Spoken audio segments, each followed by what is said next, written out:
It is time to make network and security simpler and more flexible. Ariaka helps enterprises modernize, optimize, and transform their network and security experience with Ariaka Unified SASE as a service, the only solution that delivers performance, agility, simplicity, and security without trade-offs. Ariaka Unified SASE as a service is a purpose-built, cloud-based offering that securely connects users and applications anywhere in the world. Visit securityweekly.com/Ariaka, that's ARYAKA, to learn more. Welcome back to Enterprise Security Weekly. Maximize your investment at Black Hat 2024 with a one-on-one on-site interview. Drive thought leadership and boost brand awareness with Cyber Risk Alliance's expert editorial team from Security Weekly and SC Media. Act now. Limited interview slots are available. Secure yours today at securityweekly.com/Black Hat 2024. And if you want to see what those interviews look like, we did a bunch at RSA, so you can head out to our YouTube channel, look up Security Weekly, and you can see what some of those executive interviews look like. All right. For our next interview today, Richard Hollis joins us to talk about what's wrong with cybersecurity in under 30 minutes.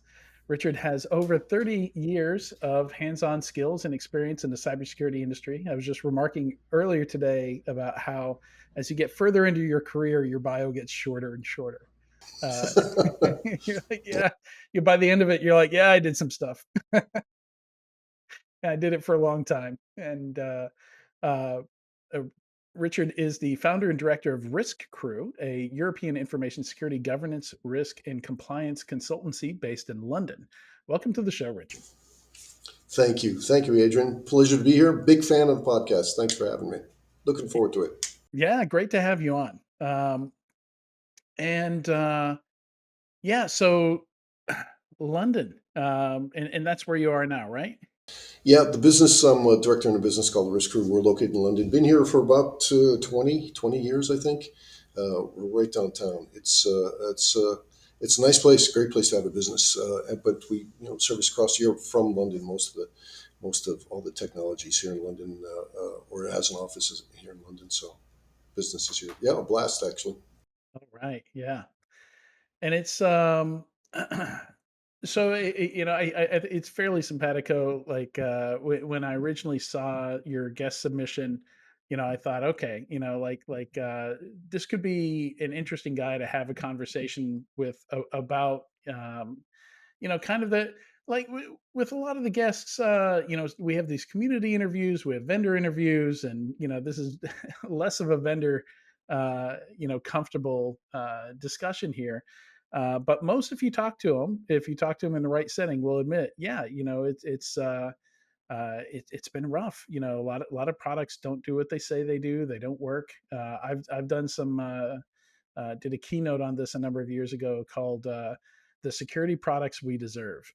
And we kind of went into why the industry is the way it is. We talked about industry analysts. We talked about the sales and marketing side of it.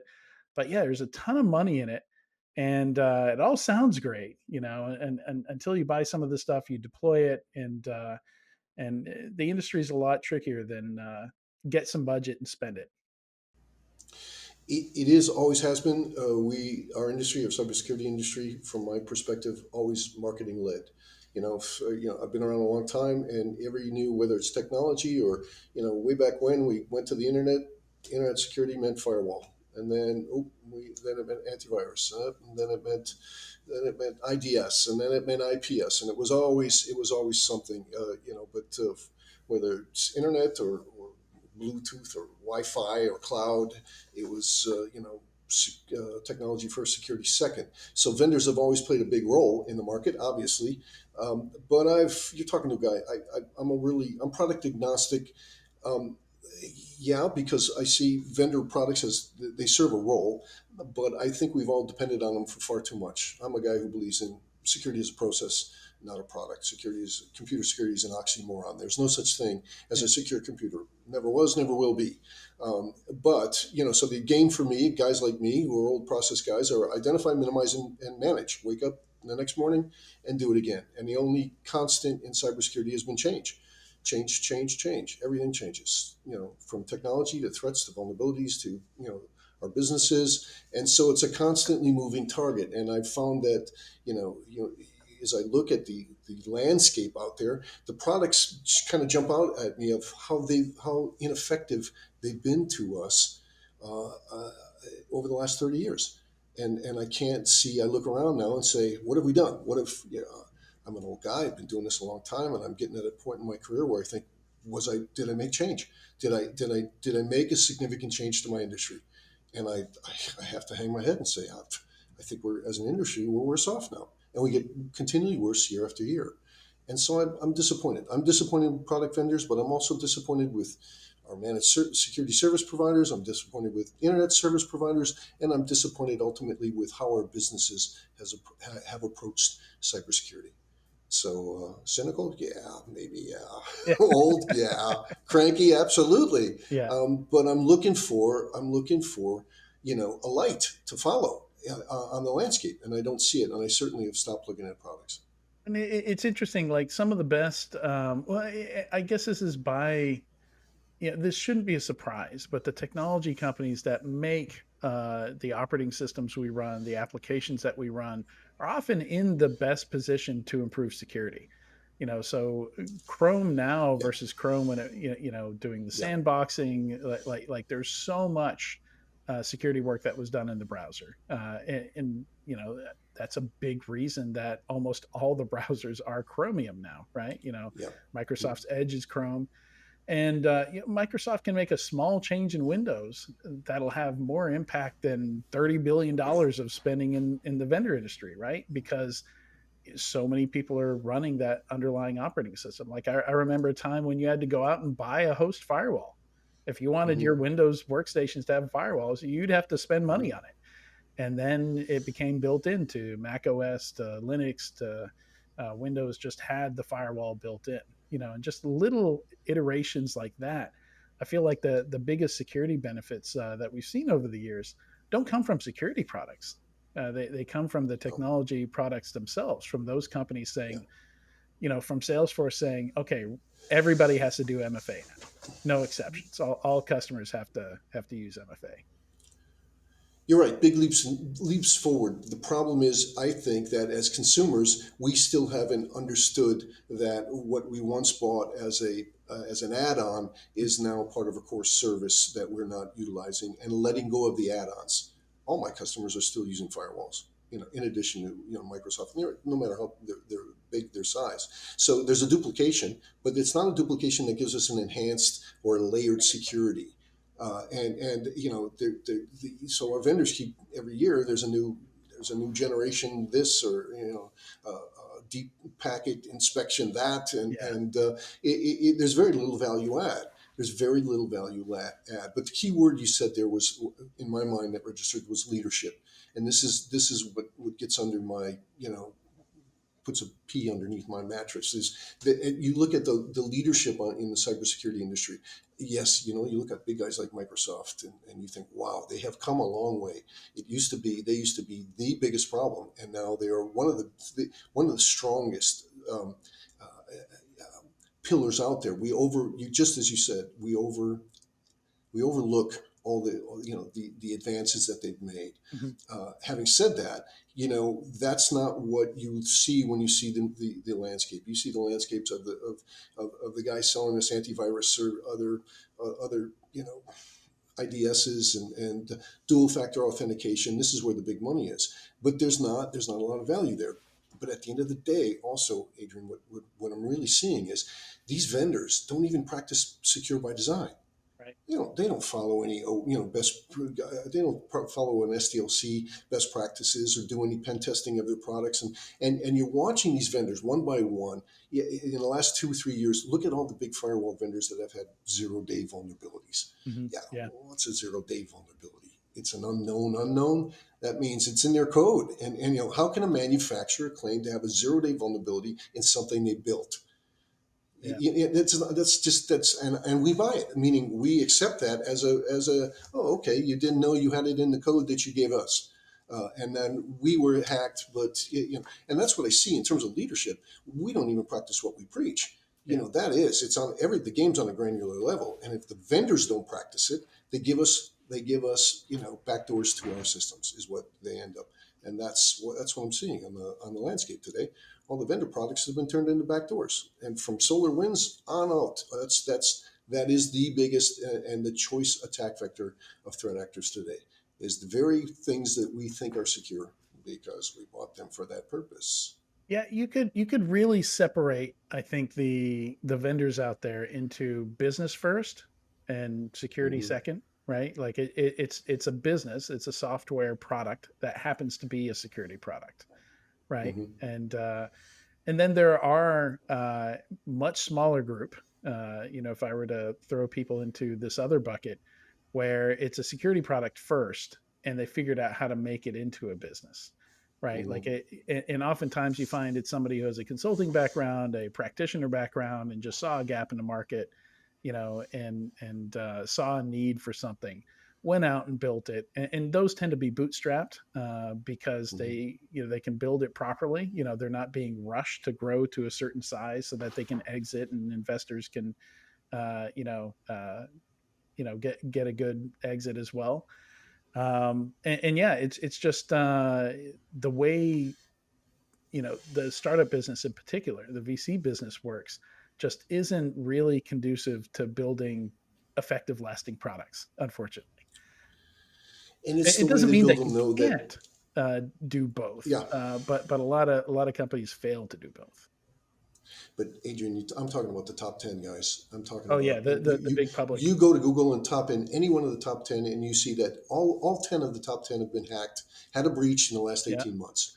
yeah. Palo Alto had And a big that's, one. You yeah, had Ivanti stuff. Yeah, yeah, RSA loses its code 1 year, and then we go out and have to buy another. No, well, that's what I mean for leadership. These guys talk the talk, but they don't walk the walk. yeah, They're selling us products that are inherently insecure, and essentially they have the same problems we do. They're struggling to secure their systems, and they can't. So they're yeah, not shepherds. They're sheep, just like us. They're yeah. struggling with the exact same problems. They can't even secure their own systems with their products, and that's just shame on us for continuing to buy something that just at the end of the day doesn't work, and from a vendor who should know better, from a vendor who doesn't practice what they preach.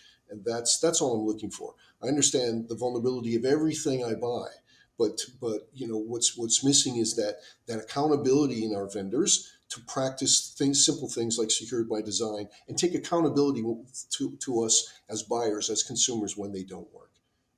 And that's, So, have you ever heard of that? what's that?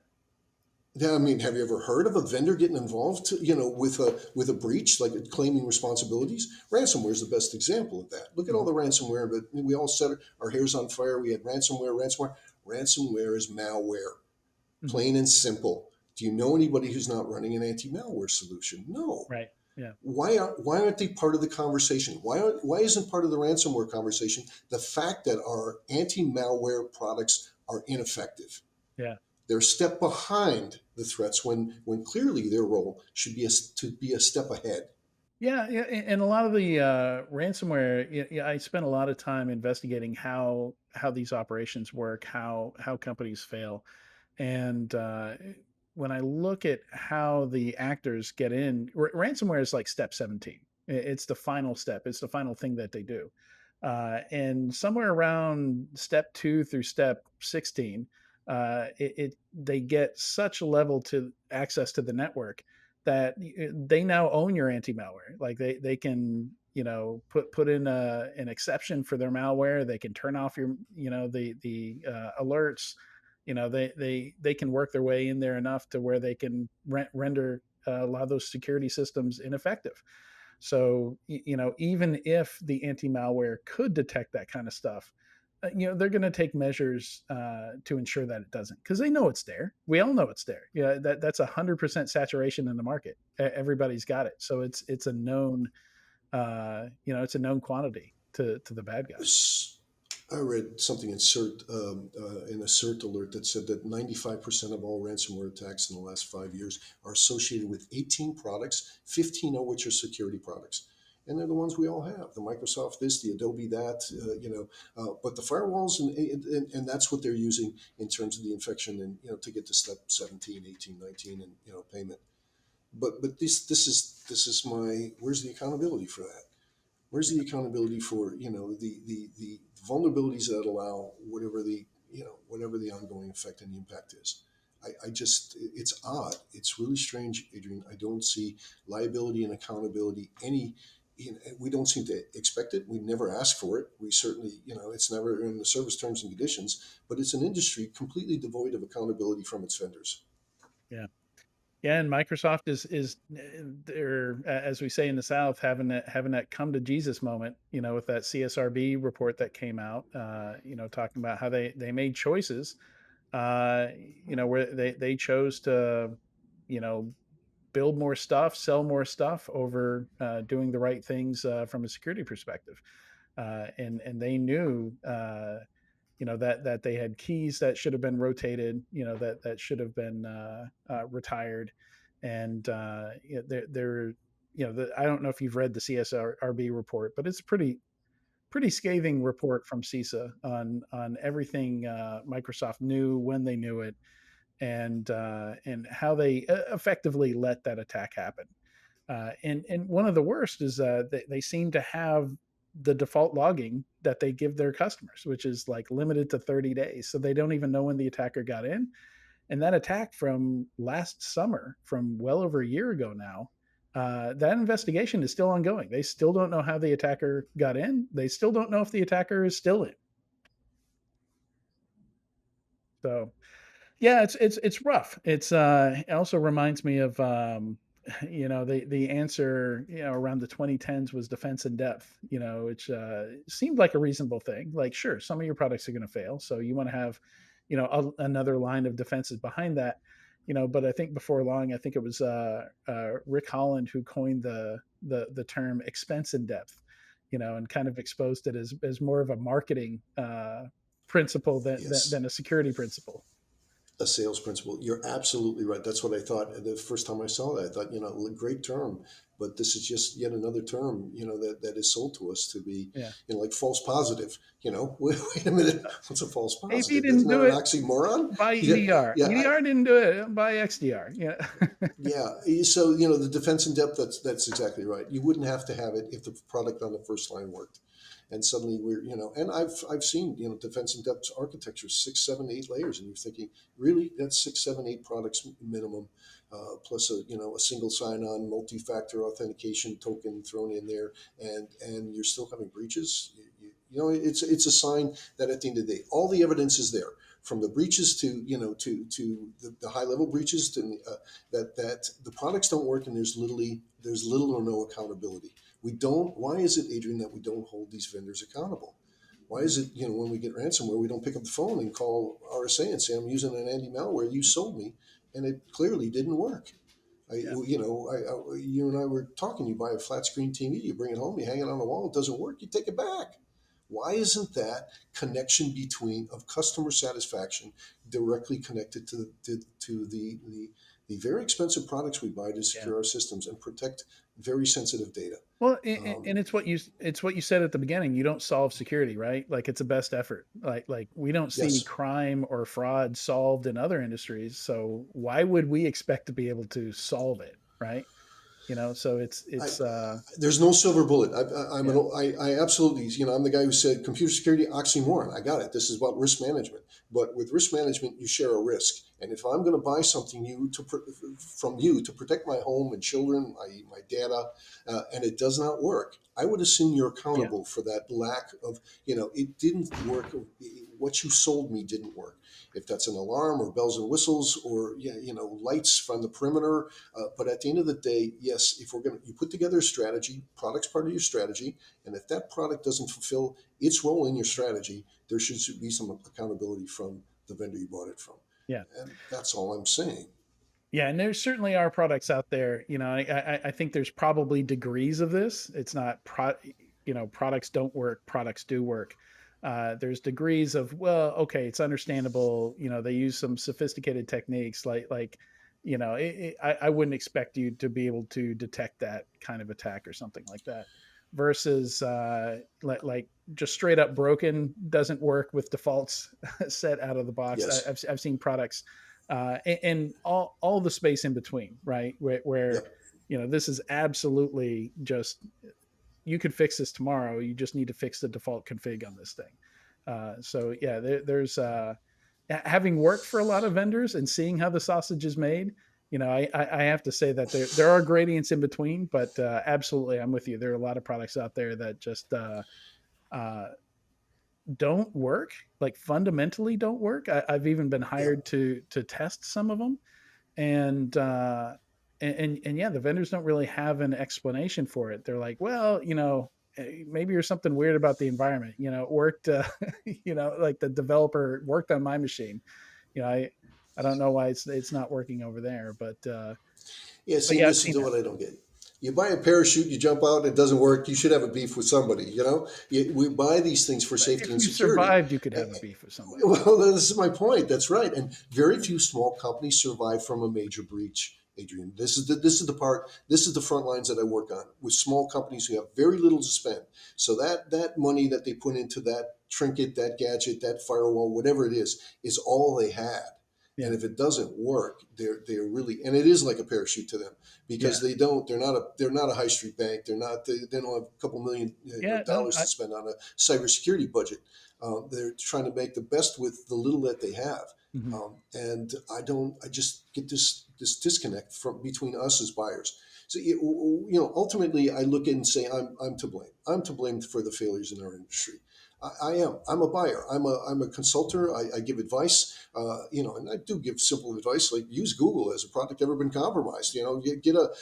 Ask for a pen test on the product before you install it in. They're going to depend on it. Due But at the end of diligence, the right? day, Yeah, yeah, at the end of the day, though, I still see this psychological disconnect, between us and asking for quality, yeah. asking for a quality product for But for our you've got to spend. have a list in your brain, though. You've got to have a list of companies that you readily recommend because they actually walk the walk, right? Like it's not everybody. You're gonna laugh. Do you want to hear the most secure industry I've ever worked in? I've done penetration testing, literally from everybody from SCADA systems to nuclear systems to government systems, gambling sites. Do you want to know? You want to know the most secure, what I would call, from an exterior threat actor simulating penetration testing? Okay, What we call the online adult entertainment field. And you want to know why?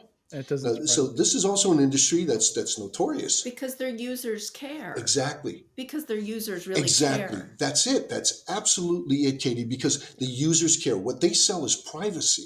Hmm. Their model is because what's your worst fear? You use their site, and of course they're notorious for giving you spyware and giving you but once you give them your credit card, welcome to the inner sanctum, and they have zero tolerance for breaches because they know that the whole transaction depends on Yeah, privacy. direct killer to revenue. Yeah, Exactly. That's the last thing you want to know. Your husband, wife, grandkids, your dog. and they tend to be small businesses. They're all small businesses that probably would not survive a breach.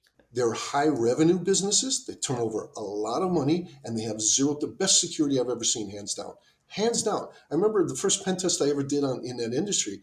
We got zero, zero. We worked on it for 5 days. It was a you got small nowhere. test, no findings. If you know anything about pen testing, there's no Yeah, such that's thing extremely as a rare. zero.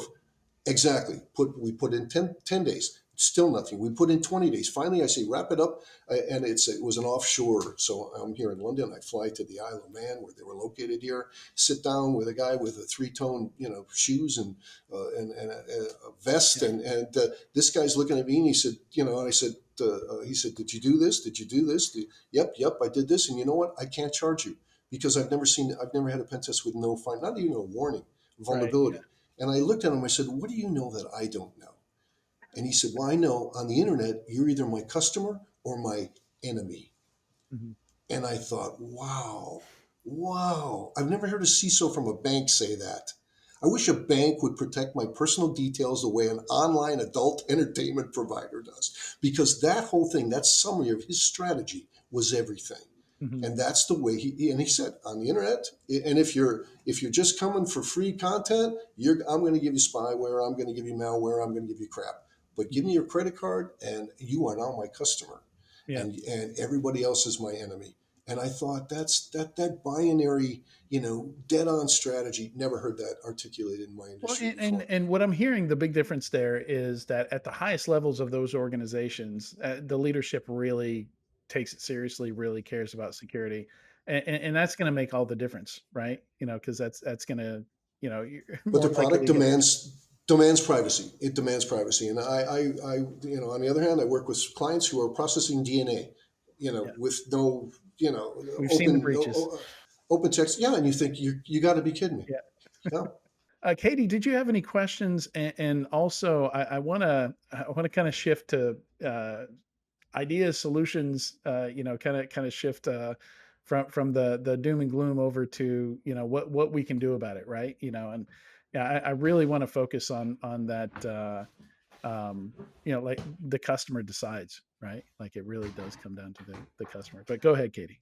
Well, except we are the customers, right? We are both the vendors and the customers in this industry. So, Nobody's just a vendor.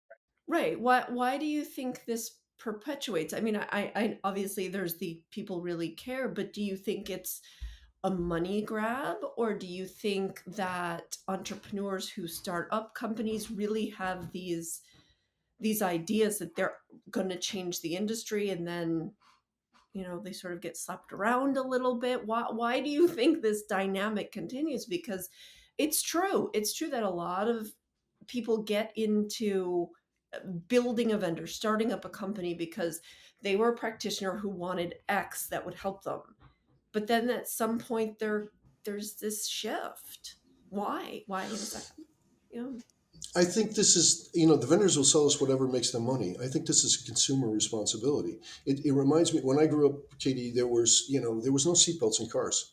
It was not a law. It was not regulation. I grew up in the 70s. I was 15 years old when I got my license to drive. My first car had no seatbelt. Yeah, and in the 70s, people were going through the windshield doing 20 miles an hour. And it took guys like Ralph Nader to wake us all up to, wait a minute, what about safety? That we're Yeah. hundreds of thousands of lives needlessly. Why don't we just put a piece of canvas and a buckle in there, and maybe we can save? And look at where we are now, from anti-lock Yeah. brakes to airbags to So you're saying we're in the cyber 1970s? I'm Is that saying what that you're saying? until we ask for it and say, look at it, we're getting killed out here. We need a Ralph Yeah. Nader in the cybersecurity industry. That's exactly what I'm saying. But We need that's a big people to difference though, right? understand. Like people were dying.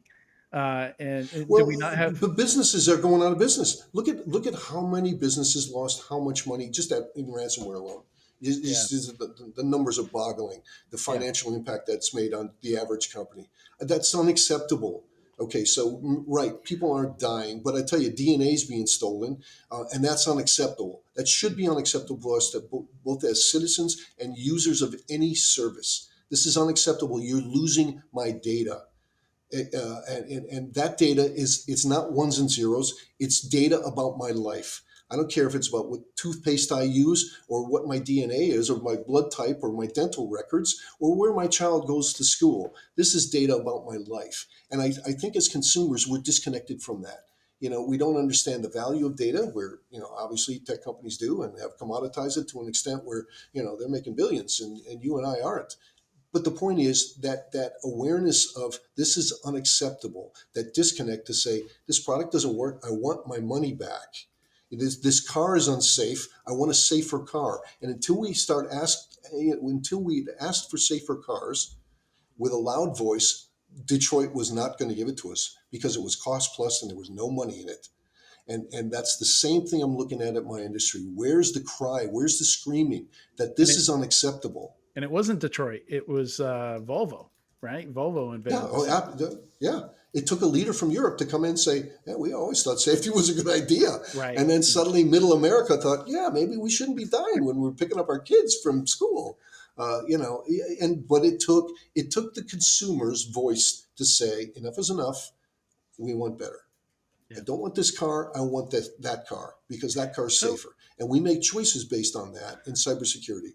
interestingly, the keynote that I mentioned, me and Haroon Mir did at Virus Bulletin, which coincidentally was in, yeah, that was in London that year.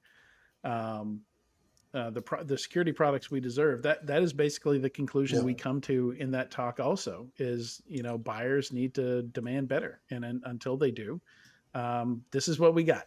This is what we're yeah. gonna get. And it's not good enough. It's just not good enough. It's not getting the job done. We are a step behind the threat actors when we should be a step ahead. I was telling you there, we're buying knives to take the gunfights. And we're for some reason, and then when we get killed out there, we come back and say, why didn't that work? And go buy another knife. Yeah. And this one's got a longer handle or a different blade or something, and you're like, but you're going up. We're fighting a fight that we are ill-equipped to do, and until we start asking for better defenses, and buying that, just like we started to buy Volbles until Detroit got the message and say, yeah, that's a nice idea. Why don't we come up with a headrest, and a Was there shatterproof glass. I was not around back then, and I'm kind of curious. Did we It see was a good something back time. then where there were like aftermarket or third party seatbelt products before the auto industry started to build them in? They were always optional. They were always optional. There were two or three brands, during the '60s that did have belts in it. They were shoved down in the bench seat, Yeah. but they did have. But But could you until go they to were like AutoZone mandated, and get some seatbelts for your Rambler? Or I never did. No, and quite frankly, they got in your way if you're on a date. Not that I remember. No. like I'm trying to draw like a connection to the cybersecurity industry, right? Like that's one of the things I pointed out early is if I wanted a firewall, I could buy one, from I'm trying to Zone Alarm or right, before they got acquired by ISS, I think they got acquired, which got acquired by IBM. So eventually, like it trickles down to where Microsoft builds in a firewall for me. But did that happen in the auto industry too, where you could get Not that I'm aware of. It's a great point. It's a great point, Adrian. I didn't see a small market of add-on security to your cars, so you don't die doing driving 20 miles an hour. We were too concerned with how the cars look. It was without the the car '70s. We were all about looks how at the many time. horsepower Yeah, until until the death gas price? overtook our Yeah, vanity.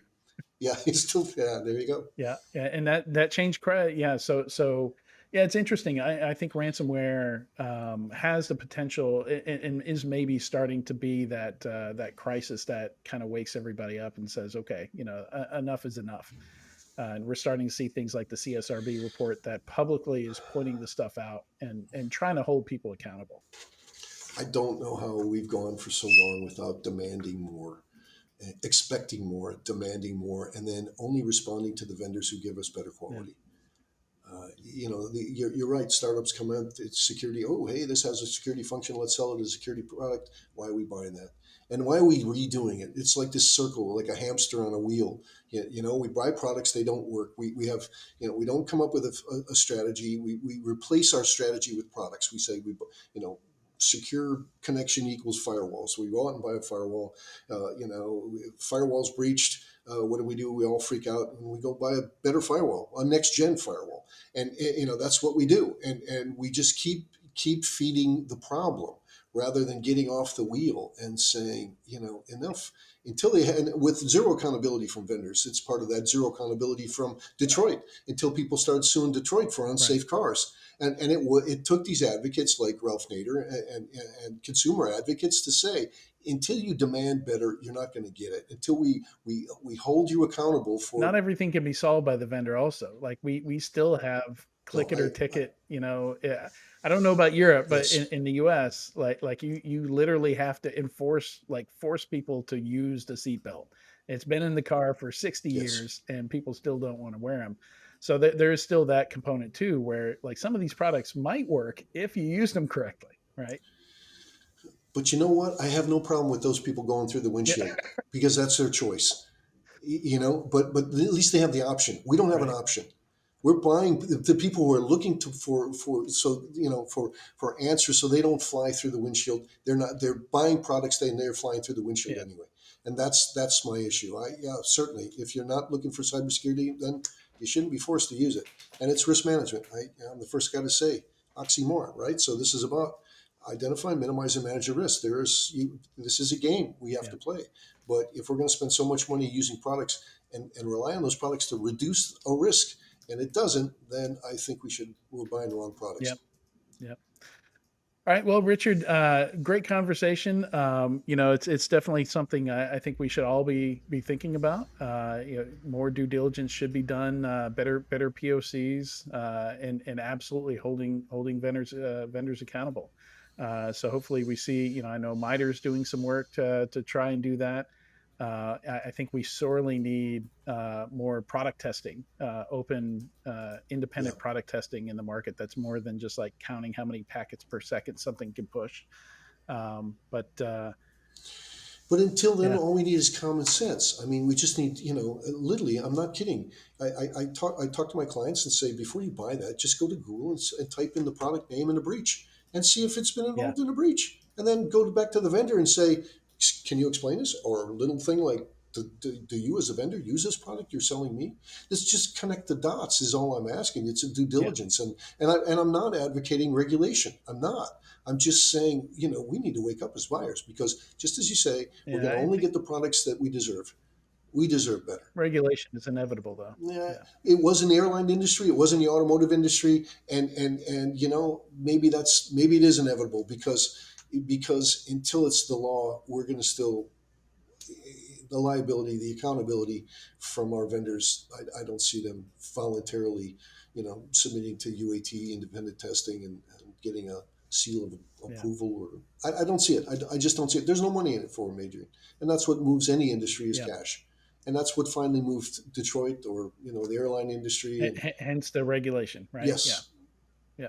yeah. So All right, Richard. Thank you so much for joining us today on Enterprise Security Weekly.